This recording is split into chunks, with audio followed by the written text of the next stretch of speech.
The double doors swung open with military precision. Colonel Richard Harrison entered Sterling Heights restaurant like he owned the marble floors beneath his polished shoes. His uniform was immaculate, chest heavy with medals that caught the light from crystal chandeliers. 62 years old, silver-haired, jaw set in permanent authority, the hostess smiled nervously. "Good evening, Colonel." "Your usual table?" He didn't respond. His eyes swept the dining room, assessing, judging. Maya Carter approached with a menu tucked under her arm, her emerald green blouse crisp despite the long shift. She was 28, slender, with her natural hair pulled into a neat bun. Her smile was practiced but genuine. "Good evening, sir. Welcome to Sterling Heights. May I start you with—" "No." The word landed like a slap. Maya's smile faltered. The colonel stared at her with cold disgust, his lip curling slightly. "I'd like someone else," he said, loud enough for nearby tables to hear. "Someone qualified." The air shifted. Conversations dimmed. Maya's fingers tightened on the menu. "Sir, I'm happy to— I don't think you understand English." His voice dripped with venom. "I want a real server. Not someone who should be clearing tables in the back where I don't have to look at her." The silence was suffocating. Maya's heart hammered against her ribs. Heat flooded her face. She felt every eye in the room on her skin, burning, judging, waiting. I'll get the manager," she whispered. "Good idea. Know your place." She turned away, her vision blurring at the edges. Behind her, she heard him chuckle, low, satisfied. Victorious. 6 hours earlier, Maya's alarm had screamed at 5:30 a.m. She'd rolled out of bed in her cramped two-bedroom apartment on the east side. Thin walls, peeling paint. Neighbors arguing through the floor. But it was hers, and she kept it spotless. Her daughter Zoe, age 7, slept in the other room surrounded by library books and drawings of astronauts. Maya watched her for a moment, memorizing the peaceful curve of her cheek.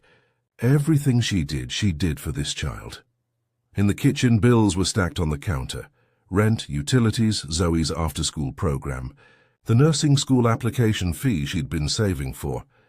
Maya poured coffee into a chipped mug and reviewed her budget for the 100th time. Sterling Heights paid better than anywhere else in the city. The tips were substantial. The clientele was wealthy, demanding, sometimes cruel. But Maya endured because every shift brought her closer to a nursing degree, closer to the life her daughter deserved. She touched the dog tags hanging around her neck.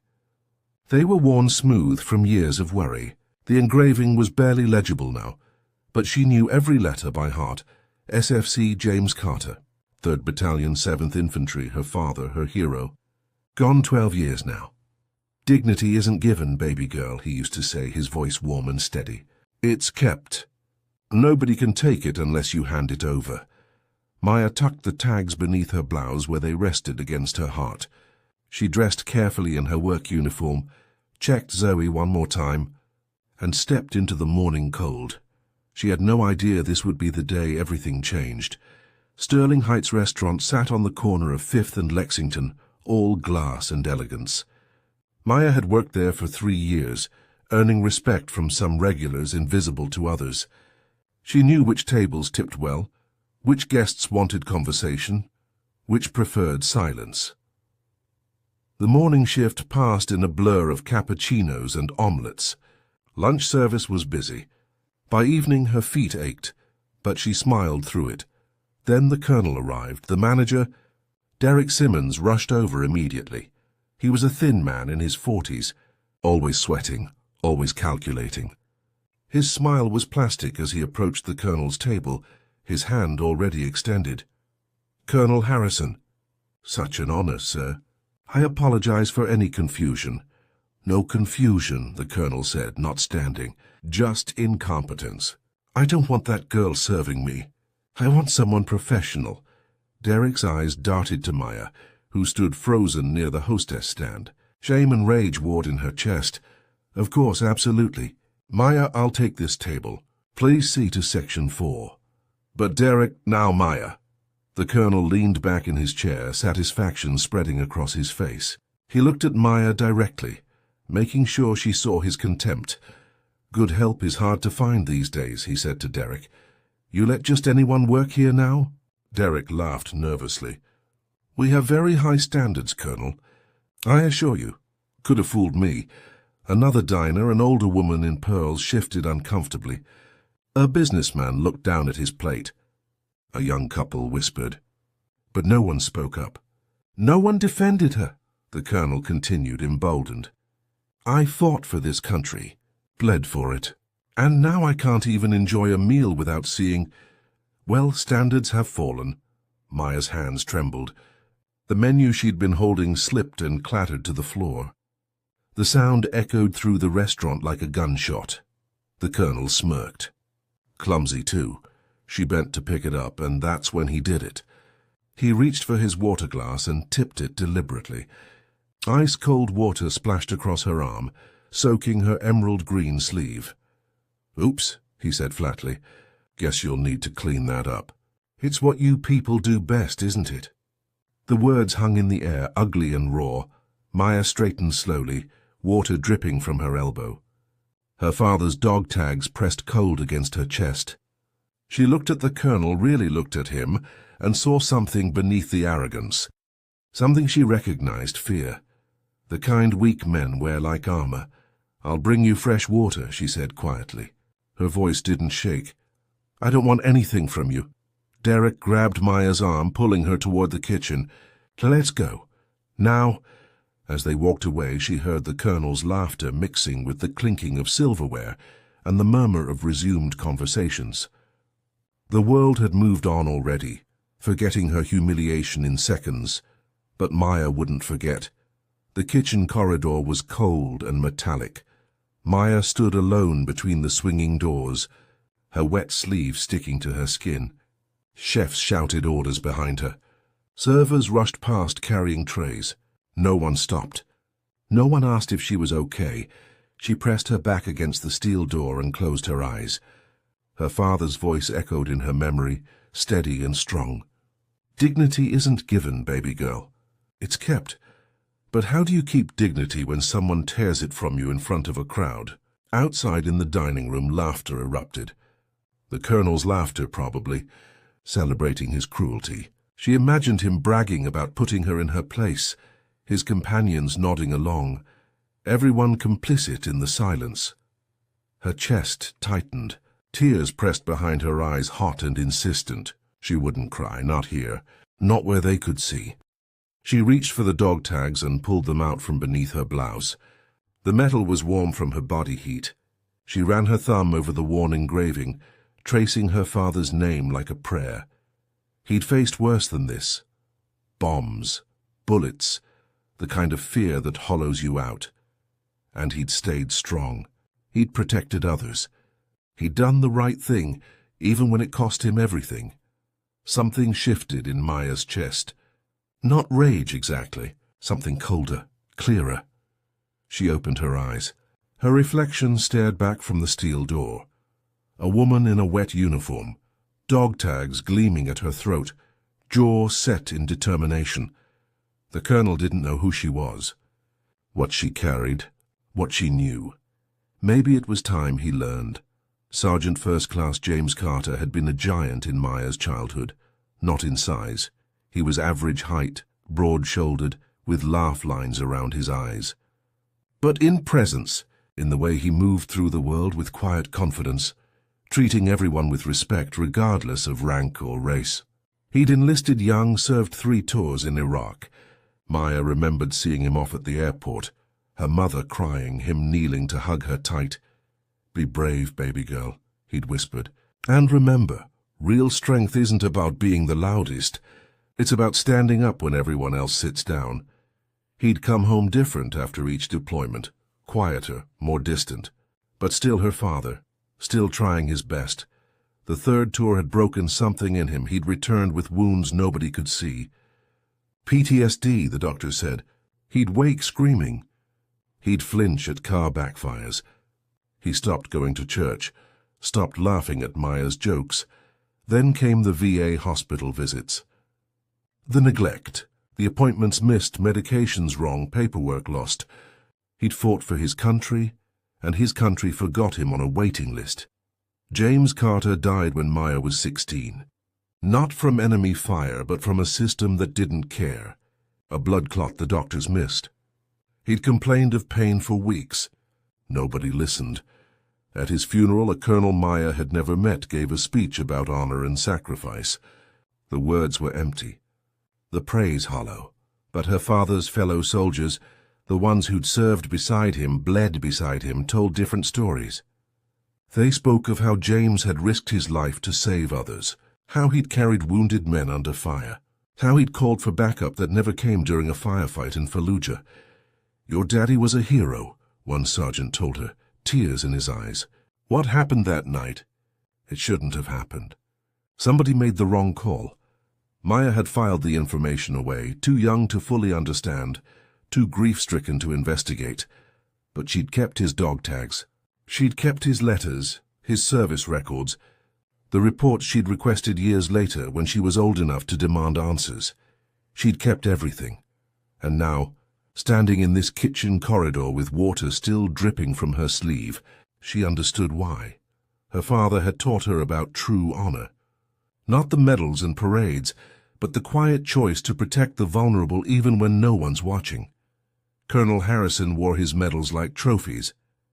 But Maya knew what real service looked like, and she knew cowardice when she saw it.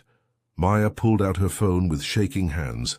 She'd returned to the dining room, moving mechanically through her section, serving other tables with a smile that didn't reach her eyes. But her mind was elsewhere, racing. The colonel's voice carried across the restaurant. He was holding court now, entertaining his two companions with war stories. His voice was loud, practiced, full of false humility. "Fallujah 2006, he said, "toughest firefight of my career. Had to make impossible decisions." That's what command is, making the hard calls nobody else wants to make. Maya's blood ran cold. Fallujah, 2006.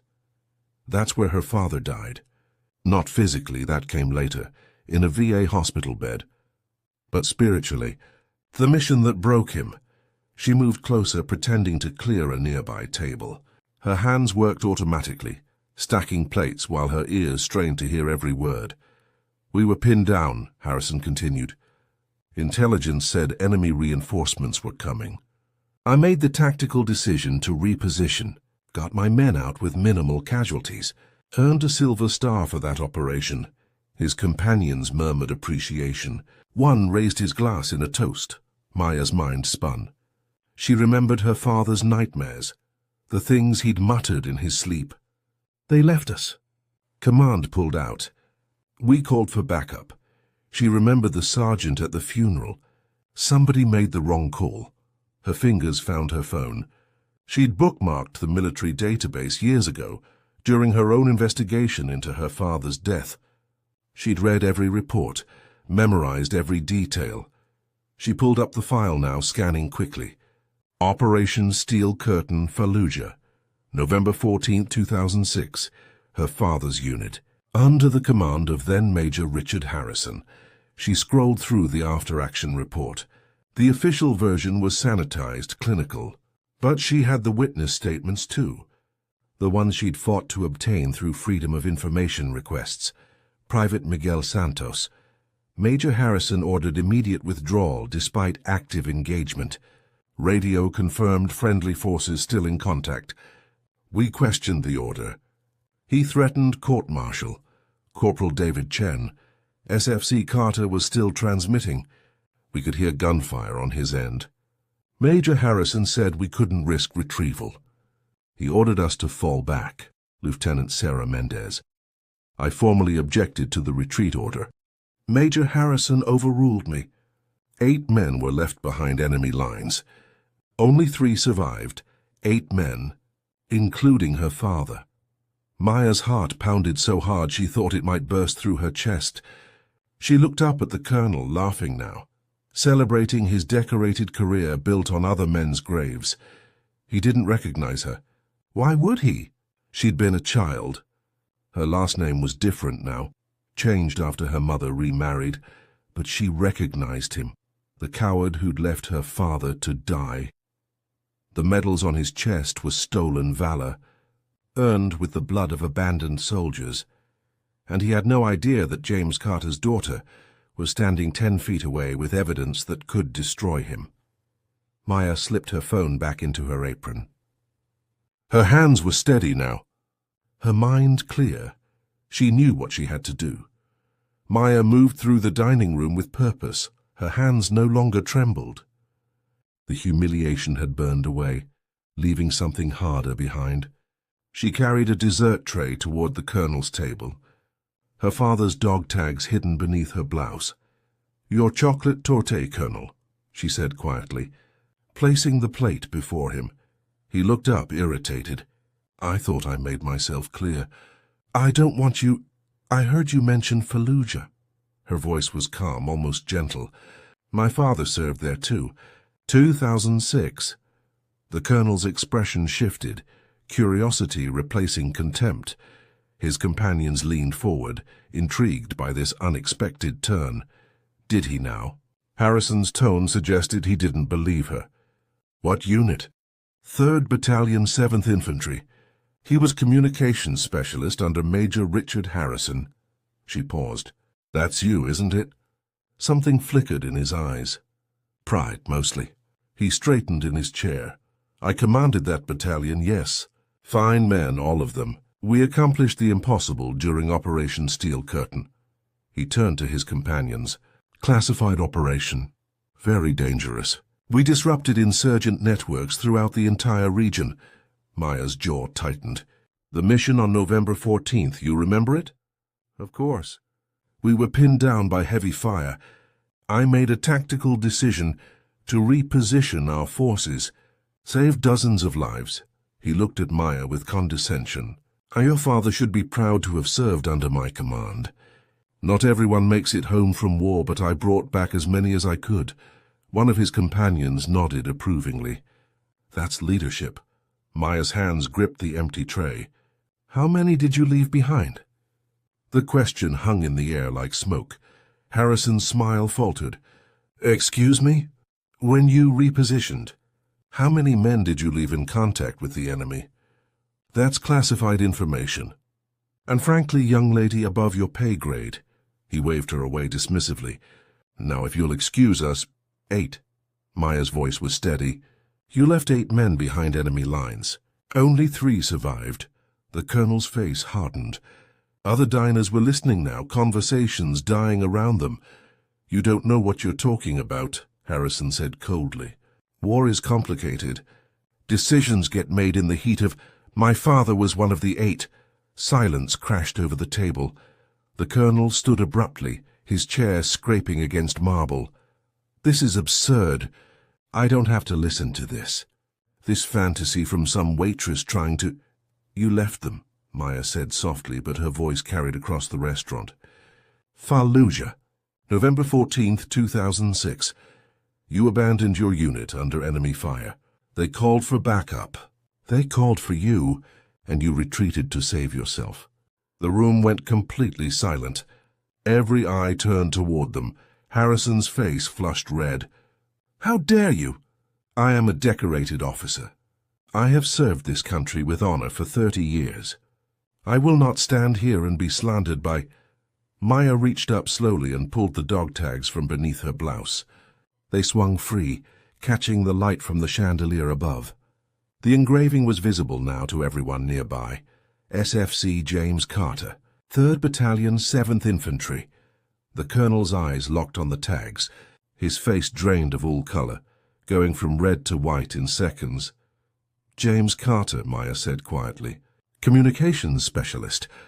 He died because of you. Because you were too much of a coward to stay and fight. This is... You're insane." Harrison's voice cracked. He looked around desperately. "Derek, manager! I want this woman fired immediately. She's clearly unstable. Making up lies about..." "I have the reports," Maya interrupted.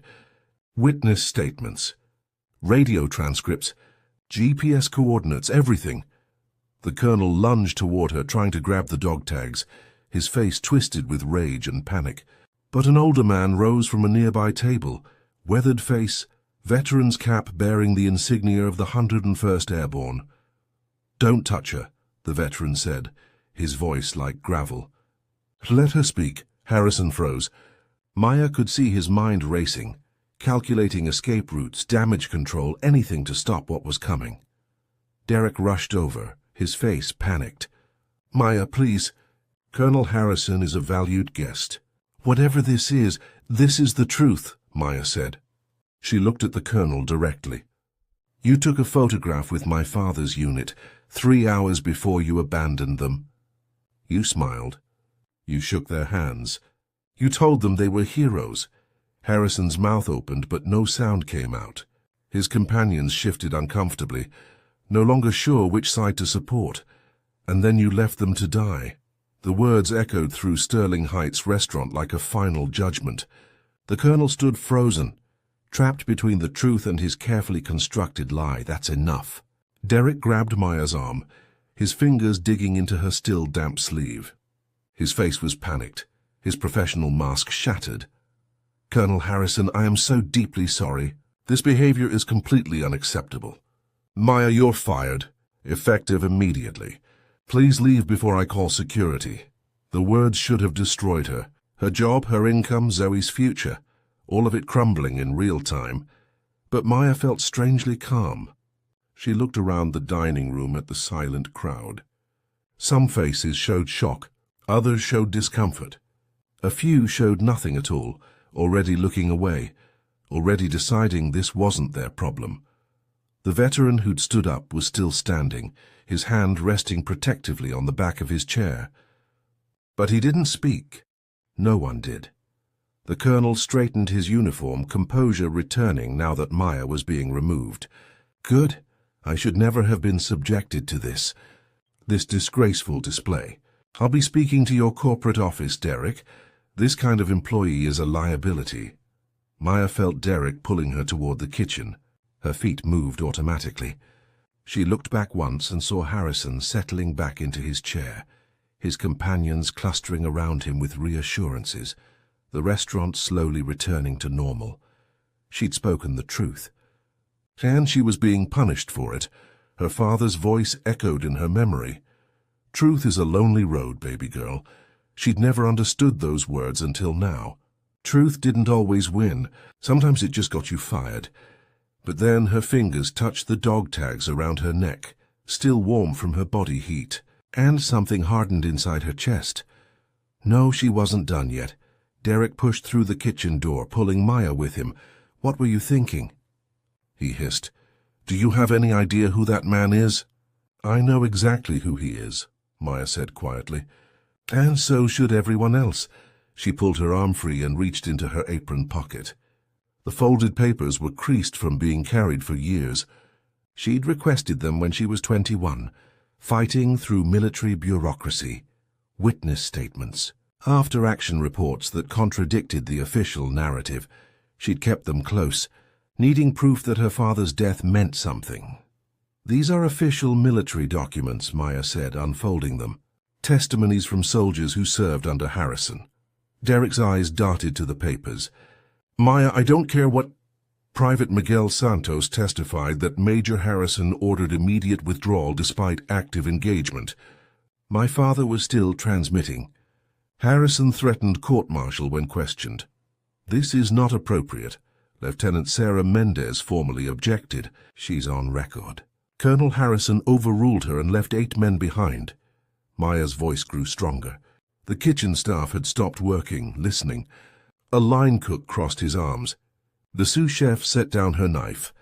My father was a communications specialist. He documented everything. He knew what happened that night. It haunted him until he died. Derek ran his hand through his hair, sweating. "Even if that's true, it is true. You can't just accuse a decorated colonel. You'll be sued for slander." Maya met his eyes. "The truth isn't slander." The veteran from the dining room pushed through the kitchen door. Up close, Maya could see the deep lines in his face, the scars on his knuckles. "Name's Frank Torres," he said. "Sergeant First Class, retired." He looked at Maya's dog tags. "Your father's name sounds familiar. Carter, SFC James Carter. Maya nodded, her throat tight. I heard about Fallujah. Word gets around about officers who abandon their men. He turned to Derek. She's telling the truth. Derek looked between them, trapped. This is... I can't... You can, Maya said. You can let me go back out there. Or you can side with a coward. The kitchen door swung open again. The young couple from the dining room. The woman had tears in her eyes. We heard everything, she said. And we'd like to hear more. Maya walked back into the dining room with her head high. The papers were in her hand, visible, undeniable. Frank Torres walked beside her. Derek trailed behind, no longer trying to stop her. The restaurant had transformed. Diners had turned their chairs. The young couple stood near the Colonel's table. Others were pulling out phones, recording. Colonel Harrison saw her coming. His face went rigid. Derek, if you don't remove this woman immediately, let her speak. Frank Torres's voice cut through the threat. If she's lying, you can sue. But if she's telling the truth, everyone deserves to know. Harrison's companions looked uncertain now. One shifted back, creating distance. Maya stopped 3 feet from the Colonel's table. She held up the first document. This is a witness statement from Private Miguel Santos. Her voice was clear, steady.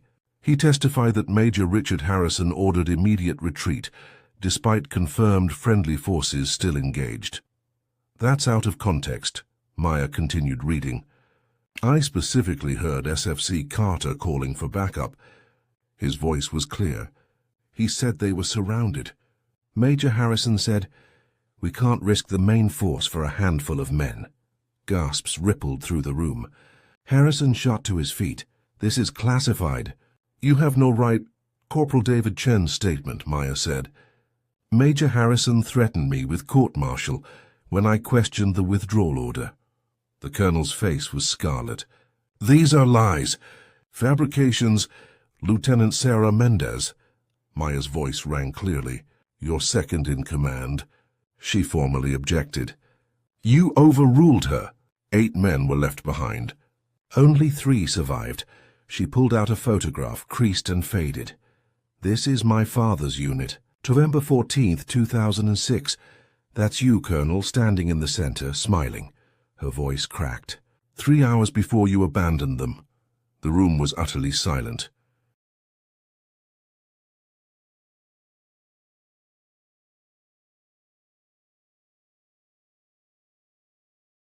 Harrison's mouth worked soundlessly.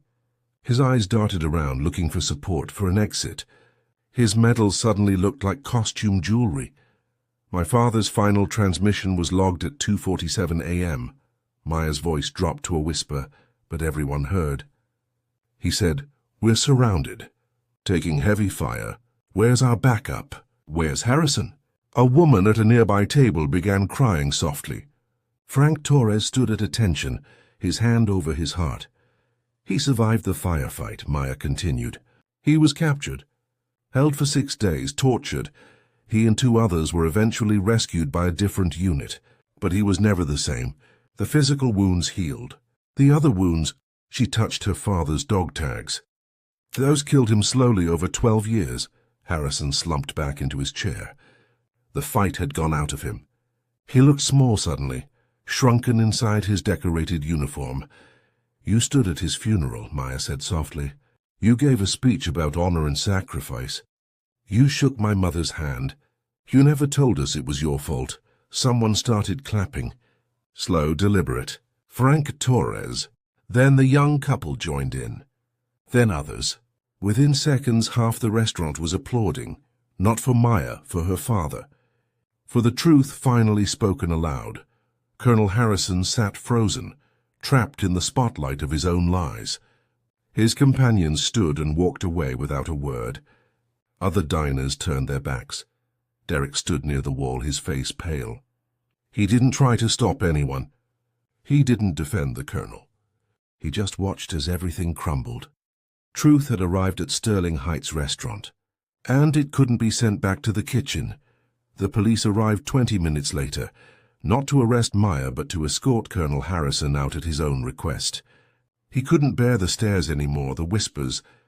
the weight of truth pressing down on his shoulders. As they led him toward the door, he stopped, turned, looked back at Maya one final time. For a moment she thought he might apologize, might finally acknowledge what he'd done. Instead, he straightened his uniform, lifted his chin, and walked out into the night. Still clinging to pride, still refusing to surrender. Some people never learn, Maya thought. Some people choose the lie until the very end. Frank Torres approached her, his weathered hand extended. "Your father would be proud of you." Maya shook his hand, surprised by the steadiness of her own. "Thank you. What you did took courage. Real courage. Not the kind they pin medals on." He smiled, sad and knowing. "That's the kind that actually matters." Other diners came forward. A veteran from the Korean War, a young woman whose brother had died in Afghanistan, a businessman who simply said, "Thank you for standing up." Derek approached last, his face unreadable. Maya braced herself. "I'm sorry," he said quietly. "I should have defended you. I should have—" He trailed off, shame evident in every line of his body. "Your job is safe. In fact, I'd like to offer you a promotion. Assistant manager if you're interested." Maya looked at him for a long moment. Then she untied her apron and folded it carefully.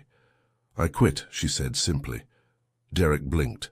"But I don't want to work somewhere I have to prove I'm human.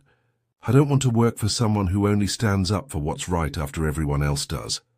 She smiled, but there was no anger in it. Just clarity. "I'm worth more than that." She walked toward the exit, her father's dog tag swinging gently against her chest. Outside, the night air was cool and clean. She pulled out her phone and called her daughter. "Hey, baby, you still awake?" She listened to Zoe's sleepy voice, her heart full. "Yeah, Mama's coming home. And I have a story to tell you. About your grandfather.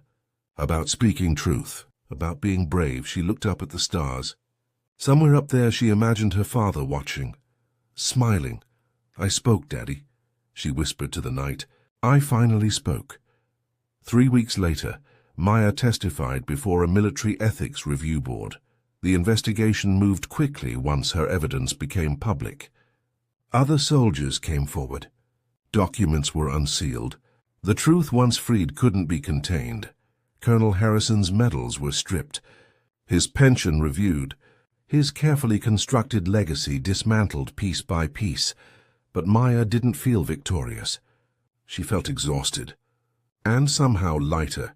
She enrolled in nursing school the following month. No more double shifts at restaurants where she had to smile through racism. No more silence. One evening she and Zoe sat at their small kitchen table, homework spread between them.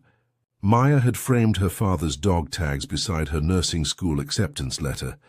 They hung on the wall, side by side. "Mama," Zoe asked, looking up from her math worksheet, "when that man was mean to you, weren't you scared?" Maya considered the question carefully. "Yes, baby. I was terrified. But you spoke up anyway, because some things are more important than fear. Your grandfather taught me that. Truth is heavy, but silence is heavier." She thought about that night in the restaurant, the moment she'd decided to stop being silent, to honor her father's memory by refusing to accept cruelty without challenge. It hadn't been easy. Truth rarely is, but it had been necessary. "The world will test you, Zoe," Maya said, pulling her daughter close. "People will try to make you small, try to silence you, try to convince you that your voice doesn't matter. But they're wrong." She touched the dog tags on the wall, feeling the worn metal beneath her fingers. "Your voice matters. Your truth matters. And sometimes the bravest thing you can do is simply refuse to be quiet." Outside, the city hummed with evening traffic. Inside, a mother and daughter sat in the warm light, surrounded by books and dreams and the legacy of a man who taught them both about honor. Not the kind of honor that comes with medals and parades. The quiet kind. The kind that whispers, "Stand up, speak truth," even when your voice shakes. Especially then. That's the kind of courage that changes the world, one brave moment at a time.